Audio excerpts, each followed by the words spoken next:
Hi friends, YouTube ಚಾನಲ್ಗೆ ಸ್ವಾಗತ.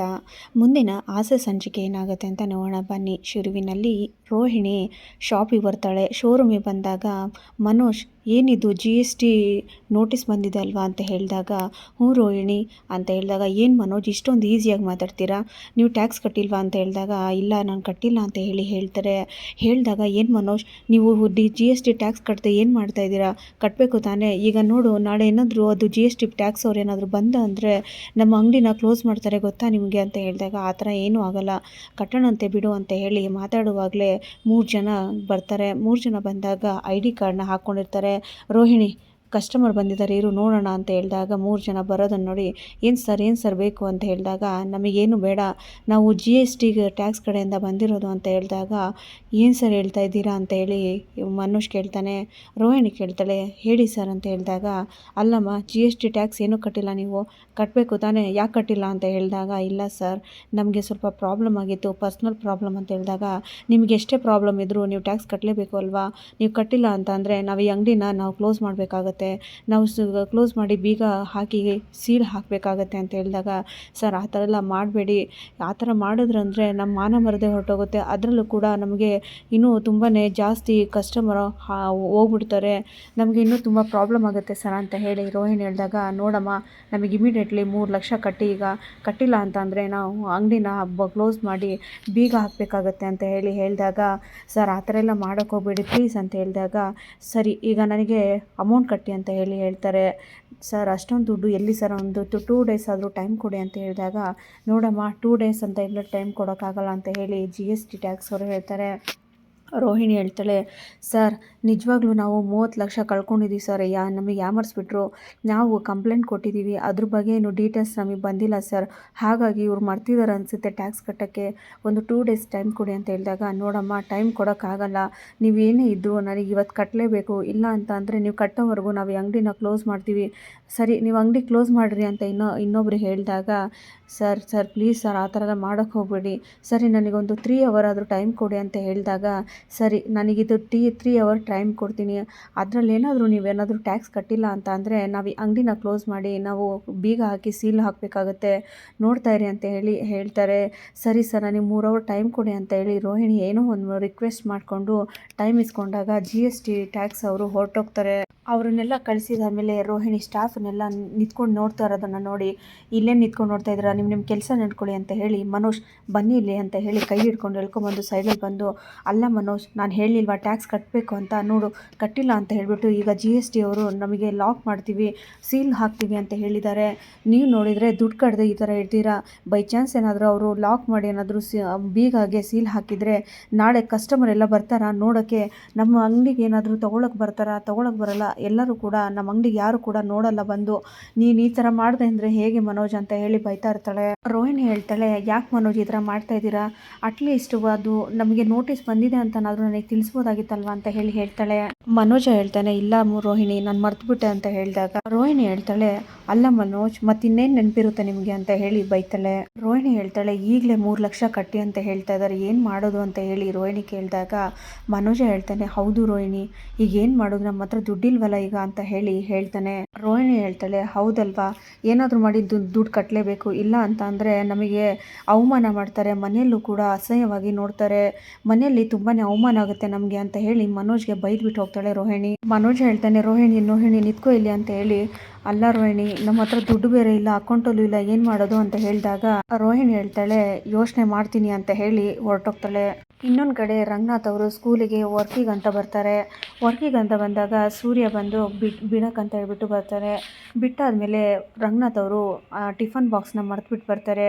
ಅಪ್ಪ ತಗೊಳಪ್ಪ, ಯಾಕೆ ಬ್ಯಾಗ್ ಮರ್ತು ಹೋಗ್ತಾ ಇದೆಯಾ ಅಂತ ಹೇಳಿ ತಂದು ಕೊಡುವಾಗ, ಅಪ್ಪ ಏನಪ್ಪ ವಾರದಲ್ಲಿ 2 ದಿನ ತಾನೇ ನೀವು ಬರಬೇಕು, ಡೈಲಿ ಕರೀತಾ ಇದ್ದಾರೆ, ಯಾಕೆ ನೀವು ಹೇಳ್ಬಿಡಿ ಅವ್ರಿಗೆ ಸ್ಟ್ರಿಕ್ಟಾಗಿ ಡೈಲಿ ಯಾಕೆ ಬರಬೇಕು ಅಂತ ಹೇಳಿದಾಗ, ರಂಗನಾಥ್ ಅವ್ರು ಹೇಳ್ತಾರೆ, ಏನಪ್ಪ ನೀನು ಈ ಥರ ಮಾತಾಡಿದರೆ ಹೇಗೆ, ಅವರು ಕೆಲಸ ಇಲ್ದಂಗೆ ಕರೀತಾರ, ಏನೋ ಕೆಲಸ ಇರ್ಬೋದು ಅದಕ್ಕೆ ಕರೆದಿದ್ದಾರೆ, ಅದರಲ್ಲಿ ಅವ್ರದ್ದೇನು ತಪ್ಪಿದೆ, ನಾವು ಕೆಲಸ ಮಾಡಬೇಕು ತಾನೇ, ಅವ್ರು ಕರೆದಿದ್ದಾರೆ ಅಂದರೆ ಏನೋ ಇಂಪಾರ್ಟೆಂಟ್ ಕೆಲಸ ಇರುತ್ತೆ ಅಂತ ಹೇಳಿದಾಗ, ಸರಿ ಈಗ ನಾನು ಮನೇಲಿ ಕೂತ್ಕೊಂಡಾದರೂ ಏನು ಮಾಡಬೇಕು, ಬೇಜಾರಾಗುತ್ತೆ ತಾನೇ, ನಾನು ಕೆಲಸ ಮಾಡೋದ್ರಲ್ಲಿ ಏನು ತಪ್ಪಿದೆ ಅಂತ ಹೇಳಿ ರಂಗನಾಥ್ ಅವ್ರು ಹೇಳ್ತಾರೆ. ಸರಿ ನಾನು ನೋಡ್ಕೊಳ್ತೀನಿ ಅದನ್ನೆಲ್ಲ, ನೀನು ಹೊರಡು ಅಂತ ಹೇಳಿದಾಗ, ಅಪ್ಪ ಮಧ್ಯಾಹ್ನ ಊಟ ಮಾಡಿ ಗುಳಿಗೆ ತಗೊಳ್ಳಪ್ಪ ಮರಿಬೇಡ ಅಂತ ಹೇಳ್ತಾನೆ ಸೂರ್ಯ.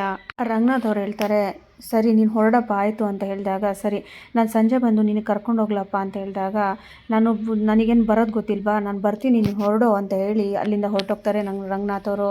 ಸೂರ್ಯ ಅಲ್ಲೇ ನಿಂತ್ಕೊಂಡು ನಾನು ಹೇಳೋ ಮಾತು ಒಂದೂ ಕೇಳಲ್ಲ, ಯಾಕಾದರೂ ಈ ಥರ ಆಡ್ತಾರೋ ಅಂತ ಹೇಳಿ ಅಲ್ಲಿಂದ ಹೊರಟೋಗ್ತಾನೆ. ಸೂರ್ಯ ಇನ್ನೇನು ಹೊರಡಬೇಕು ಅನ್ನೋ ಟೈಮಲ್ಲಿ ಕ್ರಿಶ್ ಮತ್ತು ಪ್ರಮೀಳಾ ಅವರು ಆಟೋದಿಂದ ಇಳಿತಾರೆ. ಅವ್ರನ್ನ ನೋಡಿಬಿಟ್ಟು ಇವರೇನು ಇಲ್ಲಿದ್ದಾರಲ್ಲ, ಕ್ರಿಶು ಮತ್ತು ಕ್ರಿಶ್ ಅಜ್ಜಿ ಇಲ್ಲಿದ್ದಾರಲ್ವ, ಈ ಸ್ಕೂಲೆಲ್ಲ ಓದ್ತಾ ಇರೋದು ಕ್ರಿಶು, ಈ ಸ್ಕೂಲಲ್ಲಿ ಯೂನಿಫಾರ್ಮ್ ಬೇರೆ ಹಾಕ್ಕೊಂಡಿದ್ದಾನೆ, ಇವ್ರು ನೋಡಿದರೆ ಎಲ್ಲೋ ಹೊರಟೋಗಿದ್ದಾರೆ ಅಂತ ಹೇಳಿದ್ರಲ್ವ, ಇಲ್ಲಿ ನೋಡಿದರೆ ಈ ಊರಲ್ಲೇ ಇದ್ದಾರಾ ಅಂತ ಹೇಳಿ ನೋಡಿಬಿಟ್ಟು ಏ ಕ್ರಿಶ್ ಅಂತ ಹೇಳಿ ಕೂಗ್ತಾರೆ. ಕೂಗಿದ ತಕ್ಷಣ ಅಜ್ಜಿ ಅಜ್ಜಿ ಎಲ್ಲಿ ನೋಡಿಲ್ಲಿ ಸೂರ್ಯ ಅಂಕಲ್ಲು ಅಂತ ಹೇಳಿ ಹೇಳ್ತಾನೆ ಕ್ರಿಶ್. ಪ್ರಮೀಳಾ ಅವರು ಸೂರ್ಯನ ನೋಡಿಬಿಟ್ಟು ಶಾಕ್ ಆಗಿ, ಅಯ್ಯೋ ದೇವ್ರೆ, ಯಾಕಾದರೂ ಇವ್ರ ಕಣ್ಣಿಗೆ ಕಾಣಿಸಿದ್ರು, ಈಗ ಏನಾದರೂ ರೋಹಿಣಿಗೆ ಗೊತ್ತಾಯ್ತು ಅಂದರೆ ಏನು ನನಗಂತೂ ತುಂಬಾ ಬೈತಾಳೆ, ಏನು ಮಾಡೋದು ಅಂತ ಹೇಳಿ ಯೋಚನೆ ಮಾಡ್ತಾ ಇರ್ತಾಳೆ. ಕ್ರಿಶ್ ಬಂದುಬಿಟ್ಟು ಕ್ರಿಶ್ ಅಂಕಲ್ ಅಂಕಲ್ ಅಂಕಲ್ ಅಂತ ಹೇಳ್ತಾ ಇರುವಾಗ ಸೂರ್ಯ ಹೇಳ್ತಾನೆ, ಏನಮ್ಮ ನೀವು ಹೇಗಿದ್ದೀರಾ, ಚೆನ್ನಾಗಿದ್ದೀರಾ ಅಂತ ಕೇಳಿದಾಗ, ಹ್ಞೂನಪ್ಪ ನಾನು ಚೆನ್ನಾಗಿದ್ದೀನಿ, ನೀವು ಹೇಗಿದ್ದೀರಾ ಅಂತ ಹೇಳಿದಾಗ, ನಾನೇನೋ ಚೆನ್ನಾಗಿದ್ದೀನಮ್ಮ, ನೀವು ಫೋನ್ ಮಾಡಬೇಡಿ, ಅದು ನೀವು ಮಾತಾಡಿಸ್ಬೇಡಿ ಅಂತಾಗ ನಮಗೆ ತುಂಬಾ ಬೇಜಾರಾಗಿತ್ತು, ನಾನು ಊರ ಕಡೆನೂ ಹೋಗಿದ್ದೆ, ನಿಮ್ಮ ಮನೆ ಹತ್ರ ಯಾರೋ ಹೇಳಿದರು ಬೇರೆ ಊರಿಗೆ ಹೋಗಿದ್ದಾರೆ ಅಂತ, ನಾನು ಅದಕ್ಕೆ ಸುಮ್ಮನಾದೆ ಅಂತ ಹೇಳಿದಾಗ, ಸರಿ ಅಮ್ಮ ನೀವು ಹೇಗಿದ್ದೀರಾ ಅಂತ ಹೇಳಿದಾಗ, ಸರಿ ಚೆನ್ನಾಗಿದ್ದೀನಿ, ನಾನು ಚೆನ್ನಾಗಿದ್ದೀನಿ ಅಂತ ಹೇಳಿ ಹೇಳ್ತಾರೆ. ಸರಿ ಅಂತ ಹೇಳಿ ಈ ಕಡೆ ಪ್ರಮೀಳಾ ಅವರು, ಸರಿ ನಾನು ಹೊರಡ್ತೀನಿ ಅಂತ ಹೇಳುವಾಗ, ಏನಮ್ಮ ಇಷ್ಟು ಅವಸರದಿಂದ ಏನಕ್ಕೆ ಹೊರಡ್ತಾ ಇದ್ದೀರಾ, ಇಲ್ಲೇ ನಮ್ಮಪ್ಪ ಕೆಲಸ ಮಾಡೋದು ಅಂತ ಹೇಳಿದಾಗ, ಹೌದಾ ಅಂತ ಹೇಳಿ ಹೇಳ್ತಾಳೆ ಪ್ರಮೀಳಾ. ಸೂರ್ಯ ಹೇಳ್ತಾನೆ, ನಾನು ಮೀನಾ ಯಾವಾಗಲೂ ಕ್ರಿಶ್ ಬಗ್ಗೆ ಮಾತಾಡ್ತಾ ಇರ್ತಿದ್ವಿ, ಆದರೆ ನೀವು ಯಾವತ್ತು ಮಾತಾಡಿಸ್ಬೇಡಿ ಅಂತ ಅಂದರು. ಮೀನಾ ಕೂಡ ತುಂಬಾ ಬೇಜಾರಾಗಿದ್ಲು. ಹೌದಮ್ಮ ನೀವು ಎಲ್ಲಿರೋದು ಈಗ ಅಂತ ಹೇಳಿದಾಗ, ಇಲ್ಲೇ ಅಪ್ಪ ಇಲ್ಲೇ ಇರೋದು ಅಂತ ಹೇಳಿದಾಗ, ನೀವಾ ಇಲ್ಲೇ ಇದ್ದೀರಾ, ಹಾಗಿದ್ರೆ ಅವರಮ್ಮ ಅಂತ ಹೇಳಿದಾಗ, ಹ್ಞೂನಪ್ಪ ಅವರು ನಮ್ಮ ಜೊತೆನೇ ಇದ್ದಾಳೆ, ಇಲ್ಲೇ ಇರೋದು, ಅವರಮ್ಮ ಎಲ್ಲಿದ್ದಾರೆ ಅಂತ ಕೇಳಿದಾಗ, ನಮ್ಮ ಜೊತೆನೇ ಇದ್ದಾರೆ ಅಂತ ಹೇಳಿದಾಗ, ಈಗ ಯಾಕೆ ಬಂದಿಲ್ವಾ ಅಂತ ಕೇಳ್ತಾನೆ ಸೂರ್ಯ. ಇಲ್ಲಪ್ಪ ಬಂದಿಲ್ಲ ಅಂತ ಹೇಳಿ ಹೇಳಿದಾಗ, ಅದೇ ಟೈಮಲ್ಲಿ ರೋಹಿಣಿ ಫೋನ್ ಮಾಡ್ತಾಳೆ. ಪ್ರಮೀಳಂಗೆ ತುಂಬಾ ಶಾಕ್ ಆಗುತ್ತೆ, ಈ ಟೈಮಲ್ಲಿ ಇವ್ರು ಫೋನ್ ಮಾಡಬೇಕಾ ದೇವ್ರೇ ಅಂತ ಹೇಳಿ ಯೋಚನೆ ಮಾಡಿಕೊಂಡು ಫೋನ್ ರಿಸೀವ್ ಮಾಡ್ತಾಳೆ ಪ್ರಮೀಳಾ ಅವರು. ಫೋನ್ ರಿಸೀವ್ ಮಾಡಲೋ ಬೇಡವಾ, ಇವನು ಬೇರೆ ಪಕ್ಕದಲ್ಲೇ ಇದ್ದಾನೆ, ಏನು ಮಾಡೋದು, ಇದೇ ಟೈಮಲ್ಲಿ ಇವ್ರು ಫೋನ್ ಮಾಡ್ತಾ ಇದ್ದಾಳಲ್ಲ ಅಂತ ಹೇಳಿ ಪ್ರಮೀಳಾ ಅವರು ಯೋಚನೆ ಮಾಡಿಕೊಂಡು ಆ ಮೊಬೈಲ್ನ ನೋಡ್ತಾ ಇರ್ತಾಳೆ. ಸೂರ್ಯ ಹೇಳ್ತಾನೆ, ಫೋನ್ ಬರ್ತಾ ಇದೆ ಅಮ್ಮ, ರಿಸೀವ್ ಮಾಡಿ, ಯಾವುದೋ ಇಂಪಾರ್ಟೆಂಟ್ ಕಾಲ್ ಇರ್ಬೋದು, ರಿಸೀವ್ ಮಾಡಿ ಅಂತ ಹೇಳ್ತಾನೆ ಸೂರ್ಯ. ಹೇಗೆ ರಿಸೀವ್ ಮಾಡಲಿ ಈಗ, ಇವನು ಬೇರೆ ನಿಂತಿದ್ದಾನೆ. ಸೂರ್ಯ ನಿಂತ್ಕೊಂಡು ಹಿಂಗೆ ನೋಡ್ತಾ ಇದ್ದಾನೆ, ನಾನು ರಿಸೀವ್ ಮಾಡಿದರೆ ಕೊಡಿ ನಾನು ಮಾತಾಡ್ತೀನಿ ಅಂತ ಹೇಳ್ತಾನೆ. ಏನು ಮಾಡೋದು ಅಂತ ಹೇಳಿ ಯೋಚನೆ ಮಾಡ್ತಾ ಇರುವಾಗ ರೋಹಿಣಿ ಫೋನ್ ಮೇಲೆ ಫೋನ್ ಮಾಡ್ತಾಳೆ. ಯಾಕೆ ಇವ್ರು ಫೋನ್ ಪಿಕ್ ಮಾಡ್ತಾ ಇಲ್ಲ ಅಂತ ಹೇಳಿ ಇನ್ನೊಂದು ಕಡೆ ರೋಹಿಣಿ ಟೆನ್ಷನಲ್ಲಿರ್ತಾಳೆ. ಪ್ರಮೀಳಾ ಹೇಳ್ತಾಳೆ, ಇಲ್ಲಪ್ಪ ನಾನು ಆಮೇಲೆ ಮಾತಾಡ್ತೀನಿ, ಅಂಥದ್ದೇನು ಇಂಪಾರ್ಟೆಂಟ್ ಕಾಲ್ ಅಲ್ಲ, ನಾನು ಆಮೇಲೆ ಮಾತಾಡ್ತೀನಿ ಅಂತ ಹೇಳಿ ಹೇಳ್ತಾಳೆ. ಸೂರ್ಯ ಹೇಳ್ತಾನೆ, ಅಲ್ಲಮ್ಮ ಇಷ್ಟು ಬೇಗ ಬಂದಿದ್ದೀರಲ್ಲ, ಇನ್ನೂ ಬೆಲ್ ಹೊಡೆಯೋಕ್ಕೆ ಲೇಟ್ ಆಗುತ್ತಲ್ವಾ ಅಂತ ಹೇಳಿದಾಗ, ಇಲ್ಲಪ್ಪ ಈ ಏರಿಯಾದಲ್ಲಿ ತುಂಬಾ ಟ್ರಾಫಿಕ್ ಇದೆಯಲ್ಲ, ಹಾಗಾಗಿ ನಾನು ಬೇಗ ಬಂದೆ ಅಂತ ಹೇಳಿದಾಗ, ಸೂರ್ಯ ಹೇಳ್ತಾನೆ, ಹೌದಮ್ಮ ಈ ಏರಿಯಾದಲ್ಲಿ ತುಂಬಾ ಟ್ರಾಫಿಕ್ ಇದೆ, ನೀವು ಬೇಗ ಬಂದಿದ್ದು ಒಳ್ಳೇದಾಯಿತು ಬಿಡಿ ಅಂತ ಹೇಳಿ ಹೇಳ್ತಾನೆ. ಸೂರ್ಯ ಹೇಳ್ತಾನೆ, ಕ್ರಿಶ್ ಈಗ ಟೈಮ್ ಇದೆ ಅಲ್ವಾ, ನನ್ನ ಜೊತೆ ಬಾ, ನಾನು ನಿನಗೆ ಚಾಕ್ಲೇಟ್ ಕೊಡಿಸ್ತೀನಿ ಆಯಿತಾ ಅಂತ ಹೇಳಿದಾಗ, ಸರಿ ಅಜ್ಜಿ, ನಾನು ಕ್ರಿಶ್ ಅಂಕಲ್ ಜೊತೆ ಸೂರ್ಯ ಅಂಕಲ್ ಜೊತೆ ನಾನು ಹೋಗ್ಬಿಟ್ಟು ಬರ್ತೀನಿ, ನನಗೆ ಇನ್ನೂ ಟೈಮ್ ಇದೆ ಅಲ್ವಾ, ಹೋಗ್ಬಿಟ್ಟು ಬರ್ತೀನಿ ಅಂತ ಹೇಳಿ ಕ್ರಿಶ್ ಹೇಳಿದಾಗ, ಪ್ರಮೀಳಾ ಅವ್ರು ಹೇಳ್ತಾರೆ, ಬೇಡ ಕಣೋ ಕ್ರಿಶ್, ಟೈಮ್ ಆಗುತ್ತೆ, ಹೋಗೋಣ ಬಾ ಅಂತ ಹೇಳಿ ಕರಿತಾ ಇರ್ತಾರೆ. ಸೂರ್ಯ ಹೇಳ್ತಾನೆ, ಅಮ್ಮ ಇಲ್ಲೇ ಅಲ್ವಾ, ಪಕ್ಕದಲ್ಲೇ ಕರ್ಕೊಂಡು ಹೋಗ್ತೀನಿ ಬಿಡಿ ಅಂತ ಹೇಳಿದಾಗ, ಪ್ರಮೀಳಾ ಅವ್ರು ಹೇಳ್ತಾರೆ, ಬೇಡ ಸೂರ್ಯ, ಅವ್ರಮ್ಮಂಗೆ ಗೊತ್ತಾಯ್ತಂದರೆ ಬೈತಾರೆ ಅಂತ ಹೇಳಿದಾಗ, ಸೂರ್ಯ ಹೇಳ್ತಾನೆ, ಅಲ್ಲಮ್ಮ ನನ್ನ ಹತ್ರನೂ ಡೌಟ್ ಪಡ್ತಿರಲ್ಲ, ನಾನು ಕೃಷ್ಣ ಕೇರ್ಫುಲ್ಲಾಗಿ ಕರ್ಕೊಬರ್ತೀನಿ, ಹೇಗೆ ಅಮ್ಮ ಈ ಥರ ಯಾಕೆ ಮಾತಾಡ್ತಿದ್ದೀರಾ ಅಂತ ಹೇಳಿದಾಗ, ಪ್ರಮೀಳಾ ಅವ್ರು ಹೇಳ್ತಾರೆ, ಹಾಗಲ್ಲ ಸೂರ್ಯ, ಚಾಕ್ಲೇಟ್ ತಿಂದರೆ ಅವರಮ್ಮ ಬೈತಾರೆ, ಅದಕ್ಕೆ ಹೇಳಿದ್ದು ಅಂತ ಹೇಳ್ತಾರೆ. ಸೂರ್ಯ ಹೇಳ್ತಾನೆ, ಅಲ್ಲಮ್ಮ ಒಂದಿನ ತಿಂದರೆ ಏನೂ ಆಗಲ್ಲ ಬಿಡಿ ಅಂತ ಹೇಳಿದಾಗ, ಕ್ರಿಶ್ ಹೇಳ್ತಾನೆ, ಅಜ್ಜಿ ಒಂದಿನ ತಿಂದರೆ ಏನೂ ಆಗಲ್ಲ, ನಾನು ಸೂರ್ಯ ಅಂಕಲ್ ಜೊತೆ ಹೋಗಿ ಬರ್ತೀನಿ ಅಂತ ಹೇಳಿ ಸೂರ್ಯನ ಜೊತೆ ಹೊರಟೇ ಬಿಡ್ತಾನೆ ಕ್ರಿಶ್. ಇನ್ನೊಂದು ಕಡೆ ಪ್ರಮೀಳಂಗೆ ರೋಹಿಣಿ ಕಡೆಯಿಂದ ಕಾಲ್ ಬರ್ತಾನೆ ಇರುತ್ತೆ. ಫೋನ್ ಎತ್ಕೊಂಡು ರಿಸೀವ್ ಮಾಡ್ತಾಳೆ ಪ್ರಮೀಳಾ. ರೋಹಿಣಿ ಹೇಳ್ತಾಳೆ, ಅಲ್ಲಮ್ಮ ಇಷ್ಟೊತ್ತು ನಾನು ಫೋನ್ ಮಾಡ್ತಾಯಿದ್ದೀನಿ, ನಮಗೆ ಅರ್ಜೆಂಟಾಗಿ ಫೋನ್ ಮಾಡ್ತಾಯಿದ್ದೀನಿ, ನೀನು ಯಾಕಮ್ಮ ಫೋನ್ ರಿಸೀವ್ ಮಾಡ್ತಿಲ್ಲ ಅಂತ ಹೇಳಿದಾಗ, ಪ್ರಮೀಳಾ ಅವ್ರು ಹೇಳ್ತಾರೆ, ಇಲ್ಲಮ್ಮ ನಾನು ಕ್ರಿಶ್ಗೆ ಸ್ಕೂಲ್ ಬಿಡೋಕ್ಕಂತ ಬಂದಿದ್ದೆ, ಅಲ್ಲಿ ಸೂರ್ಯ ನೋಡ್ಬಿಟ್ಟ ಅಂತ ಹೇಳಿದಾಗ ರೋಹಿಣಿ ಶಾಕ್ ಆಗ್ತಾಳೆ. ರೋಹಿಣಿ ಹೇಳ್ತಾಳೆ, ಏನಮ್ಮ ಹೇಳ್ತಾ ಇದೀಯಾ, ಅವನು ಯಾಕೆ ಅಲ್ಲಿ ಬಂದ ಅಂತ ಹೇಳಿದಾಗ, ಪ್ರಮೀಳಾ ಅವ್ರು ಹೇಳ್ತಾರೆ, ಗೊತ್ತಿಲ್ಲಮ್ಮ, ಅವ್ರು ಯಾಕೆ ಇಲ್ಲಿ ಬಂದಿದ್ದಾನೆ ಅಂತ ಗೊತ್ತಿಲ್ಲ, ಬಂದು ನನ್ನ ಮಾತಾಡ್ಸ ಅಂತ ಹೇಳಿದಾಗ ರೋಹಿಣಿ ಮತ್ತೆ ಶಾಕ್ ಆಗಿ, ಅಲ್ಲಮ್ಮ ಅವ್ನ ಕಣ್ಣಿಗೆ ಯಾಕೆ ಕಾಣಿಸಿದ್ರಿ ನೀವು ಅಂತ ಹೇಳ್ತಾಳೆ. ರೋಹಿಣಿ ಕೇಳ್ತಾಳೆ, ಅಮ್ಮ ಕ್ರಿಶಲ್ಲಿ ಅಂತ ಕೇಳಿದಾಗ, ಅದು ಅಂತಿರ್ತಾಳೆ. ಏನಕ್ಕೆ ಹೇಳು, ಏನಾಯಿತು ಅಂತ ಕೇಳಿದಾಗ, ಸೂರ್ಯ ಇದು ಬಿಡದೆ ಚಾಕ್ಲೇಟ್ ತರ್ತೀನಿ ಅಂತ ಕರ್ಕೊಂಡೋದಮ್ಮ ಅಂತ ಹೇಳಿದಾಗ, ರೋಹಿಣಿ ಕೋಪ ಮಾಡಿಕೊಂಡು, ಏನಮ್ಮ ನೀನು ಯಾಕೆ ಈ ಥರ ಮಾಡ್ತಾ ಇದೀಯಾ ಅಂತ ಹೇಳ್ತಾ ಇರ್ತಾಳೆ. ರೋಹಿಣಿ ಹೇಳ್ತಾಳೆ, ಏನಕ್ಕಮ್ಮ ಅವನ ಜೊತೆ ಕಳಿಸ್ದೆ ನೀನು ಅಂತ ಹೇಳಿದಾಗ, ಇಲ್ಲಮ್ಮ ಸ್ಕೂಲಿಗಿನ್ನೂ ಟೈಮ್ ಇದೆ, ನಾನು ಕರ್ಕೊಂಡು ಹೋಗ್ತೀನಿ ಅಂತ ಹೇಳಿ ಕರ್ಕೊಂಡು ಹೋದ ಅಂತ ಹೇಳ್ತಾಳೆ ಪ್ರಮೀಳಾ. ರೋಹಿಣಿ ಹೇಳ್ತಾಳೆ, ಅಲ್ಲಮ್ಮ ನನಗೆ ಸಾವಿರ ಟೆನ್ಷನ್ ಇದೆ, ಅದರಲ್ಲೂ ಇದೊಂದು ಟೆನ್ಷನ್ ನನಗೆ, ಯಾಕಮ್ಮ ಈ ಥರ ಮಾಡ್ತೀಯ ನೀನು ಅಂತ ಹೇಳ್ತಾಳೆ. ರೋಹಿಣಿ ಹೇಳ್ತಾಳೆ, ಸರಿ ಈಗ ಒಂದು ಕೆಲಸ ಮಾಡು, ನಾನು ಹೇಳೋದನ್ನು ಕೇಳಿಸ್ಕೊಳಮ್ಮ. ಈಗ ಕೃಷ್ಣ ಸ್ಕೂಲಿಗೆ ಬಿಟ್ಟು ನೀನು ಮನೆಗೆ ಹೋಗ್ಬಿಟ್ಟು ನನ್ನದು ಒಡವೆ ಎಲ್ಲ ತೊಗೊಂಡು ನೀನು ನನ್ನ ಹತ್ರ ಬಾ ಅಂತ ಹೇಳ್ತಾಳೆ ಪ್ರಮೀಳಂಗೆ. ಪ್ರಮೀಳ್ ಅವ್ರು ಹೇಳ್ತಾರೆ, ಯಾಕಮ್ಮ ಬಂಗಾರ ಎಲ್ಲ ಯಾಕೆ ಥರ ಕೇಳ್ತಾ ಇದೆಯಾ ಅಂತ ಹೇಳಿದಾಗ, ಅಮ್ಮ ನನಗೆ ಪ್ರಾಬ್ಲಮ್ ಆಗಿದೆ, ನನಗೆ ಈಗ ನೀನು ತೊಗೊಂಡು ನಿನ್ನ ಬಂಗಾರ ತೊಗೊಂಡು ಬಾ ಅಂತ ಹೇಳ್ತಾಳೆ. ಅದೇ ಟೈಮಲ್ಲಿ ಕೃಷ್ಣ ಕರ್ಕೊಂಡು ಸೂರ್ಯ ಬರ್ತಾನೆ. ಸೂರ್ಯನ ನೋಡಿ, ಸರಿ ಸೂರ್ಯ ಬರ್ತಾ ಇದ್ದಾನೆ, ಫೋನ್ ಇಡು ಅಂತ ಪ್ರಮೀಳಾ ಹೇಳ್ತಾಳೆ. ಸರಿ ಅಮ್ಮ ಅಂತ ಫೋನ್ ಇಡ್ತಾಳೆ ರೋಹಿಣಿ. ಫೋನ್ ಇಡಬೇಕು ಅಂತ ಹೇಳಿದಾಗ, ಅಮ್ಮ ಇಲ್ಲಿ ಕೇಳಿಸ್ಕೊ, ಇಲ್ಲಿ ಇದು ಸೂರ್ಯನ ಹತ್ರ ಏನು ಮಾತಾಡೋಕ್ಕೆ ಹೋಗ್ಬೇಡ, ಏನಾದರೂ ಮಾಡಿ ಮೇಂಟೈನ್ ಮಾಡಿ ಕಳಿಸ್ಬಿಡು. ಹಾಗೆ ಕೃಷ್ಣ ಸ್ಕೂಲಿಗೆ ಬಿಟ್ಬಿಟ್ಟು ಎಲ್ಲ ಒಡವೆನ ಎತ್ಕೊಂಡು ಸೀದಾ ನಾನು ಲೊಕೇಶನ್ ಶೇರ್ ಮಾಡ್ತೀನಿ, ನಾನು ಅಲ್ಲಿ ಬಂದ್ಬಿಡು ಆಯಿತಾ ಅಂತ ಫೋನ್ ಕಟ್ ಮಾಡ್ತಾಳೆ ರೋಹಿಣಿ. ಸೂರ್ಯ ಬಂದಮೇಲೆ ಸರಿ ಬಾ ಹೋಗೋಣ ಅಂತ ಕೃಷ್ಣ ಕರೀತಾಳೆ ಪ್ರಮೀಳಾ. ಯಾಕಮ್ಮ ಇಷ್ಟೊಂದು ಅರ್ಜೆಂಟ್ ಮಾಡ್ತೀರಾ, ಇನ್ನು ಬೆಲ್ ಹೊಡೆಯೋಕ್ಕೆ ಟೈಮ್ ಇದೆ ಅಲ್ವಾ ಅಂತ ಹೇಳಿದಾಗ, ಇಲ್ಲಪ್ಪ ನಾ ಕ್ಲಾಸ್ ಸ್ಟಾರ್ಟ್ ಆಗಿರ್ತಾವ 5 ನಿಮಿಷ ಮುಂಚೆನೇ ಅವ್ರ ಟೀಚರು ಅವ್ರ ಕ್ಲಾಸ್ ರೂಮಲ್ಲಿ ಇರಬೇಕು ಅಂತ ಹೇಳಿದ್ದಾರೆ, ಅದಕ್ಕೆ ಕರ್ಕೊಂಡು ಹೋಗ್ಬೇಕು ಅಂತ ಹೇಳ್ತಾಳೆ ಪ್ರಮೀಳಾ. ಸೂರ್ಯ ಹೇಳ್ತಾನೆ, ಅಲ್ಲಮ್ಮ ನಮ್ಮ ಮೇಲೆ ಏನಾದರೂ ಕೋಪನಾ ಅಂತ ಹೇಳಿದಾಗ, ಹಾಗೇನೂ ಇಲ್ಲಪ್ಪ, ನಿಮ್ಮ ಮೇಲೆ ಯಾಕೆ ಕೋಪ ಮಾಡ್ಕೊಳ್ಳಿ ಅಂತ ಹೇಳಿದಾಗ, ಸರಿ ಅಮ್ಮ ನಿಮ್ಮ ಜೊತೆ ತುಂಬಾ ಮಾತಾಡಬೇಕು ಅಂತ ಅಂತಿದ್ದೀನಿ, ನಿಮ್ಮ ಮನೆಗೆ ಬರ್ಬೋದಾ ಅಂತ ಕೇಳಿದಾಗ, ಅದರಲ್ಲೇನಿದೆ ಅಪ್ಪ ಬಾ ಅಂತ ಹೇಳ್ತಾರೆ ಪ್ರಮೀಳಾ. ಆ ಥರ ಹೇಳ್ಬಿಟ್ಟು ನೀನು ಹೊರಟು ಸ್ಕೂಲಿಗೆ ಅಂತ ಕಳಿಸ್ತಾರೆ. ಸರಿ ಬಾ ಅಮ್ಮ ನಾನೇ ಮನೆಗೆ ಬಿಡ್ತೀನಿ ಅಂತ ಸೂರ್ಯ ಹೇಳಿದಾಗ, ಇಲ್ಲಪ್ಪ ನಾನು ಆಟೋ ನಿಲ್ಲಿಸಿದ್ದೀನಿ, ಆಟೋದಲ್ಲೇ ಹೋಗ್ತೀನಿ ಅಂತ ಹೇಳಿದಾಗ, ಹೌದಾ ಸರಿ. ಮೀನಾ ತುಂಬ ಕೇಳ್ತಾ ಇರ್ತಾಳೆ, ಅದರಲ್ಲೂ ನೀವು ಚೆನ್ನಾಗಿ ಮಾತಾಡಿಸ್ತಾ ಇದ್ದರು, ಇದ್ದಕ್ಕಿದ್ದಂಗೆ ನೀವು ಕೋಪದಲ್ಲಿ ಮಾತಾಡಿದ್ರಲ್ಲ, ಮೀನಾ ತುಂಬಾ ಬೇಜಾರಾಗಿದ್ಲು, ಹಾಗಾಗಿ ನಿಮ್ಮ ಮನೆ ಕರ್ಕೊಂಬರ್ಬೋದಾ ಅಂತ ಹೇಳಿದಾಗ, ಸರಿಯಪ್ಪ ಕರ್ಕೊಬಾ, ಅದರಲ್ಲೇನೂ ಇಲ್ಲ ಅಂತ ಹೇಳ್ತಾರೆ ಪ್ರಮೀಳಾ. ಸರಿಯಪ್ಪ ನಾನು ಹೊರಡ್ತೀನಿ ಅಂತ ಹೇಳಿದಾಗ, ಸರಿ ಅಮ್ಮ ಹುಷಾರಾಗಿ ಹೋಗ್ಬಿಟ್ಟು ಬನ್ನಿ ಅಂತ ಸೂರ್ಯ ಹೇಳ್ಬಿಟ್ಟು ಅಲ್ಲಿಂದ ಹೊರಟೋಗ್ತಾನೆ. ಇನ್ನೊಂದು ಕಡೆ ಪೂಜಂಗೆ ಇಷ್ಟಪಡೋ ಹುಡುಗ ಬರ್ತಾನೆ. ಹುಡುಗ ಬಂದುಬಿಟ್ಟು ಡೋರ್ ತಟ್ಟಿದಾಗ ಯಾರದು ಅಂತ ನೋಡ್ತಾಳೆ. ಅದೇ ಟೈಮಲ್ಲಿ ಆ ಹುಡುಗನ ನೋಡ್ಬಿಟ್ಟು ತುಂಬ ನಾಚಿಕೆ ಪಡ್ಕೊಳ್ತಾಳೆ. ಏನು ನೀವು ಬಂದಿದ್ದು ಅಂತ ಹೇಳಿದಾಗ, ಗುಡ್ ಮಾರ್ನಿಂಗ್ ಅಂತ ಹೇಳ್ತಾನೆ. ನೀವು ಗುಡ್ ಮಾರ್ನಿಂಗ್ ಹೇಳೋಕ್ಕೋಸ್ಕರ ಬಂದಿದ್ರಾ ಇಲ್ಲಿ ಅಂತ ಪೂಜಾ ಕೇಳಿದಾಗ, ಹಾಗೇನೂ ಇಲ್ಲ, ನಮ್ಮ ಫ್ರೆಂಡ್ ಒಂದು ಹೋಟೆಲ್ ಸ್ಟಾರ್ಟ್ ಮಾಡಿದ್ದಾನೆ, ಅವನು ಫುಡ್ಡು ರೆಡಿ ಮಾಡಿಕೊಟ್ಟಿದ್ದಾನೆ, ಅದು ಹೇಗಿದೆ ಅಂತ ಟೇಸ್ಟ್ ಮಾಡಿ ಹೇಳಬೇಕು, ನೀವೇನಾದರೂ ಹೇಳಿದ್ರಂದರೆ ಆ ಥರನೇ ಫುಡ್ ರೆಡಿ ಮಾಡ್ತೀನಿ ಅಂತ ಹೇಳಿದ್ದಾನೆ ಅಂತ ಹೇಳಿದಾಗ, ನಾನೇನು ಶೆಫಾ, ನಾನು ಟೇಸ್ಟ್ ಮಾಡಿ ನೋಡೋಕ್ಕೆ ಅಂತ ಹೇಳಿದಾಗ, ಶೆಫ್ ಆಗಿರಬೇಕು ಅಂತೇನಿಲ್ಲ, ಒಳ್ಳೆ ಟೇಸ್ಟ್ ಇದ್ದರೆ ಸಾಕು, ನೀವು ಹೇಳ್ತಿರಲ್ವ ತುಂಬ ಚೆನ್ನಾಗಿದೆ ಅಂತ, ಅದೇ ಸಾಕು ನನಗೆ ಅಂತ ಹೇಳಿದಾಗ ತುಂಬಾ ಖುಷಿ ಪಡ್ತಾ ಇರ್ತಾಳೆ ಪೂಜಾ. ಈ ಕಡೆ ಮೀನಾ ಹೇಳಿದ್ದನ್ನು ನೆನ್ಪು ಮಾಡ್ಕೊಂಡಿರ್ತಾಳೆ. ಸರಿ ನನಗೆ ಒಂದಿನ ಮಟ್ಟಿಗೆ 24 ಅವರ್ಸ್ಗೆ ನನಗೆ ನಿಮ್ಮ ಮೊಬೈಲ್ ಬೇಕು ಅಂತ ಹೇಳಿದಾಗ, ಅಷ್ಟೇನಾ ತಗೊಳ್ಳಿ ಅಂತ ಹೇಳ್ತಾರೆ. ತಗೊಳ್ಳಿ ಅಂತ ಹೇಳಿಬಿಟ್ಟು, ಏನಕ್ಕೆ ಏನು ಅಂತ ಕೇಳಲ್ವಾ ಅಂತ ಹೇಳಿದಾಗ, ನಾನೇ ಕೇಳಿ ನಿಮಗೆ ಬೇಕು ಅಂತ ಹೇಳಿದ್ರಲ್ಲ ಅದಕ್ಕೆ ಕೊಟ್ಟಿದ್ದೀನಿ ಅಂತ ಹೇಳಿದಾಗ, ಸರಿ ಪ್ಯಾಟ್ರನ್ ಏನು ಕೇಳಲ್ವಾ ಅದ್ರದ್ದು ಅಂತ ಹೇಳಿದಾಗ, ನನ್ನ ಹೆಸರು ಆ ಪ್ಯಾಟರ್ನ ಹೇಳ್ಬಿಟ್ಟು ಹೋಗ್ತಾನೆ. ಸರಿ ಅಂತ ಅಂದರೆ ಪೂಜಾ ತುಂಬಾ ಲವ್ ಮೂಡಲ್ಲಿ ಒಳಗಡೆ ಬರ್ತಾಳೆ. ಅವನು ಅಲ್ಲಿಂದ ಹೊರಟೋಗ್ತಾನೆ. ಇನ್ನೊಂದು ಕಡೆ ಪೂಜಾ ಒಳಗಡೆ ಬಂದು ಮೀನಂಗೆ ಫೋನ್ ಮಾಡಿಬಿಟ್ಟು, ಮೀನಾ ನೀವು ಹೇಳಿರ್ತಾರನೇ ನಾನು ಫೋನ್ ಕೇಳಿದೆ, ಹಾಗೆ ಕೊಟ್ಬಿಟ್ಟ ಅಂತ ಹೇಳಿದಾಗ, ಏನು ಎಂತ ಕೇಳಿದೆ ಕೊಟ್ಬಿಟ್ಟ ಅಂತ ಹೇಳಿದಾಗ, ಮೀನಾ ಹೇಳ್ತಾಳೆ, ಹಾಗಿದ್ರೆ ಒಳ್ಳೆ ಹುಡುಗ ಅಂತ ಹೇಳಿದಾಗ, ಏನು ಹೇಳ್ತಾ ಇದೀಯ ಮೀನಾ, ಏನು ಅರ್ಥನೇ ಆಗ್ತಿಲ್ಲ ಅಂತ ಹೇಳಿದಾಗ, ಮೀನಾ ಹೇಳ್ತಾಳೆ, ಯಾವುದೇ ಕ್ವಶನ್ ಕೇಳ್ದೇನೆ ಅವನ ಕೈಯಿಂದ ಮೊಬೈಲ್ ಕೊಟ್ಟೋಗಿದ್ದಾನಂತ ಅಂದರೆ ಒಳ್ಳೆಯವನೇ ಅಂತ ಹೇಳ್ತಾಳೆ. ಸರಿ ನಾನು ನಾಳೆ ಸಿಗ್ತೀನಿ ಅಂತ ಫೋನ್ ಕಟ್ ಮಾಡ್ತಾಳೆ ಪೂಜಾ.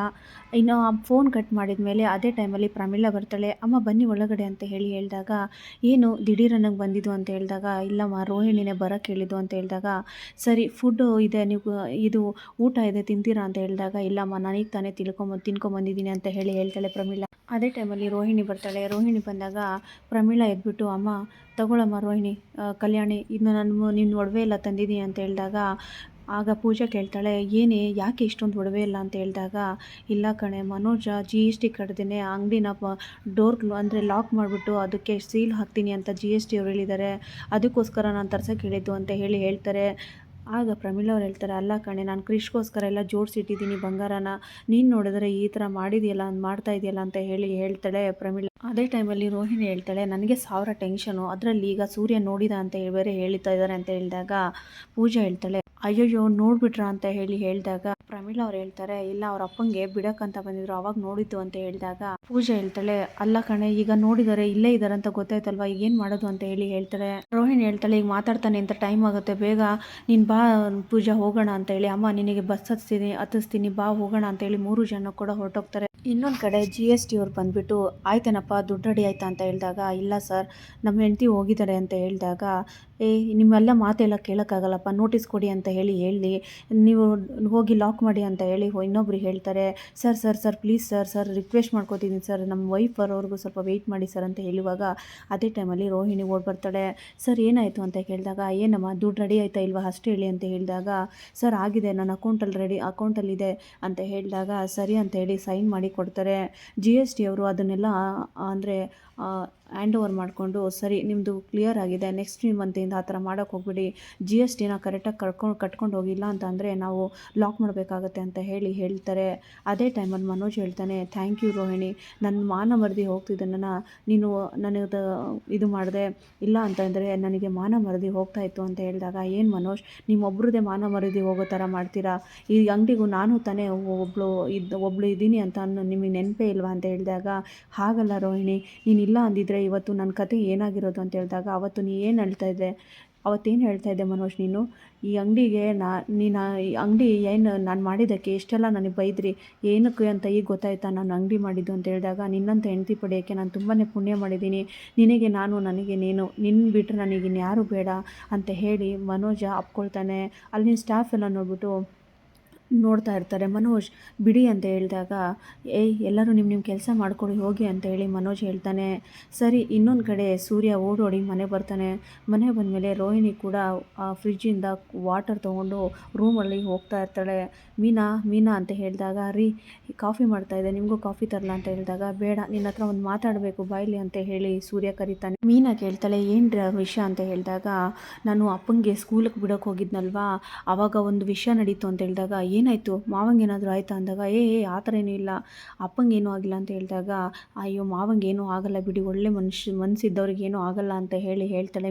ಮೀನಾ ಹೇಳ್ತಾಳೆ, ಏನು ಇಂಪಾರ್ಟೆಂಟ್ ವಿಷಯ ಹೇಳಬೇಕು ಅಂತ ಹೇಳ್ತಾ ಇದ್ರಲ್ವಾ, ಏನು ಅಂತ ಕೇಳಿದಾಗ, ಅದನ್ನೇ ಹೇಳ್ತಾ ಇದ್ದೀನಲ್ಲ, ಅಪ್ಪಂಗೆ ಬಿಡೋಕ್ಕೆ ಹೋದಾಗ ನಾನಲ್ಲಿ ಕೃಷ್ಣ ನೋಡಿದೆ ಅಂತ ಹೇಳಿದಾಗ, ಕೃಷ್ಣ ಅಲ್ಲಿ ಅಂದರೆ ಮಾವ ಕೆಲಸ ಮಾಡ್ತಿರೋ ಜಾಗದಲ್ಲ ಅಂತ ಹೇಳಿದಾಗ, ಅವ್ರ ಜೊತೆ ನಾನು ಕ್ರಿಶ್ ಅಜ್ಜಿನೂ ಕೂಡ ನೋಡಿದೆ ಅಂತ ಹೇಳಿದಾಗ, ಅಲ್ಲ ರೀ ಅಲ್ಲಿ ಏನು ಮಾಡ್ತಿದ್ದಾರೆ ಅವರು ಅಂದಾಗ, ಕ್ರಿಶ್ ಅದೇ ಸ್ಕೂಲಲ್ಲಿ ಓದ್ತಾ ಇರೋದು ಅಂತ ಕೇಳಿದಾಗ, ಸೂರ್ಯ ಹೇಳಿದ ಮಾತನ್ನು ಕೇಳಿಸ್ಕೊಂಡು ಮೀನಾ ಹೇಳ್ತಾಳೆ, ಅಲ್ಲ ರೀ ನೀವು ಅವರು ಸ್ವಂತ ಊರಲ್ಲಿ ಹಳ್ಳಿಯಲ್ಲಿ ತಾನೇ ಇರೋದು, ಇಲ್ಯಾಕೆ ಕ್ರಿಶ್ ಇದ್ದಾನೆ ಅಂತ ಕೇಳ್ತಾಳೆ ಮೀನಾ. ಸೂರ್ಯ ಹೇಳ್ತಾನೆ, ಅದೇ ಹೇಳ್ತಾ ಇದ್ದೀನಲ್ವಾ, ಆ ಕ್ರಿಶ್ ಅಮ್ಮ ಇದ್ದಾರಲ್ಲ, ಅವ್ರು ದುಬೈಲಿ ಇದ್ದಾರಲ್ಲ ಅಂತ ಹೇಳಿದ್ರಲ್ವಾ, ಆ ಕ್ರಿಶ್ ಅಮ್ಮ ಇಲ್ಲಿ ಬಂದಿದ್ದಾರೆ, ಅದಕ್ಕೆ ಅವರು ಕೂಡ ಇಲ್ಲಿದ್ದಾರೆ ಅಂತ ಹೇಳಿದ ತಕ್ಷಣ ರೋಹಿಣಿ ಶಾಕ್ ಆಗಿ ನೋಡ್ತಾ ಇರ್ತಾಳೆ. ಸೂರ್ಯ ಹೇಳ್ತಾನೆ, ನೀವು ಚೆನ್ನಾಗಿದ್ದೀರಾ ಏನು ಅಂತೆಲ್ಲ ಕೇಳ್ತಾ ಇದ್ರು, ಹಾಗೆ ನಮ್ಮ ಮನೆಗೆ ಬನ್ನಿ ಅಂತ ಕೂಗಿದ್ದಾರೆ ಮೀನಾ, ಹೋಗೋಣ ನಾವಿಬ್ಬರು ಅಂತ ಹೇಳಿದಾಗ, ಹೌದು ರೀ ಹೋಗೋಣ, ಕೃಷ್ಣ ನೋಡಿಬಿಟ್ಟು ತುಂಬಾ ದಿನ ಆಯಿತು, ಅವತ್ತು ಅವ್ರ ಅಜ್ಜಿ ಅಂದರೆ ಜಗಳ ಆಡ್ಬಿಟ್ಟು ಹೋದ್ರಲ್ಲ, ಅವತ್ತೇ ಅವ್ರು ನನ್ನ ನೋಡಿದ್ದು ಕೃಷ್ಣ ನೋಡಿದ್ದು, ಅವತ್ತಿಂದ ನಾನು ಅವ್ರಿಗೆ ಮಾತಾಡ್ಸೇ ಇಲ್ಲ, ಹೋಗ್ಬಿಟ್ಟು ಬರೋಣ ಅಂತ ಹೇಳಿದಾಗ, ಎಲ್ಲಿರೋದವರು ಅಂತ ಹೇಳಿದಾಗ, ಅದೇ ಸ್ಕೂಲ್ ಪಕ್ಕ ಒಂದು ಏರಿಯಾ ಇದೆಯಲ್ಲ ಅಲ್ಲಿದ್ದಾರೆ ಅಂತ ಹೇಳಿದ ತಕ್ಷಣ ರೋಹಿಣಿಗೆ ಶಾಕ್ ಆಗುತ್ತೆ. ಅಲ್ಲ ಅಮ್ಮ ಯಾಕೆ ಇವ್ರಿಗೆ ಕರ್ತಿದ್ದಾರೆ, ಅಲ್ಲ ಅವ್ರಿರೋ ಅಡ್ರೆಸ್ ಎಲ್ಲ ಹೇಳ್ಬಿಟ್ಟಿದಾರಲ್ಲ, ಏನಕ್ಕೆ ಈ ಥರ ಮಾಡ್ತಿದ್ದಾರೆ ಅಮ್ಮ ಅಂತ ಅನ್ಕೊಳ್ತಾ ಇರ್ತಾಳೆ ರೋಹಿಣಿ. ಇಲ್ಲಿಗೆ ಈ ಸಂಚಿಕೆ ಮುಕ್ತ ಆಗುತ್ತೆ. ಮುಂದಿನ ಸಂಚಿಕೆಗಾಗಿ ಕಾಯ್ತಾರಿ ಅಂತ ಹೇಳ್ತಾ ಎಲ್ಲರಿಗೂ ಧನ್ಯವಾದಗಳು.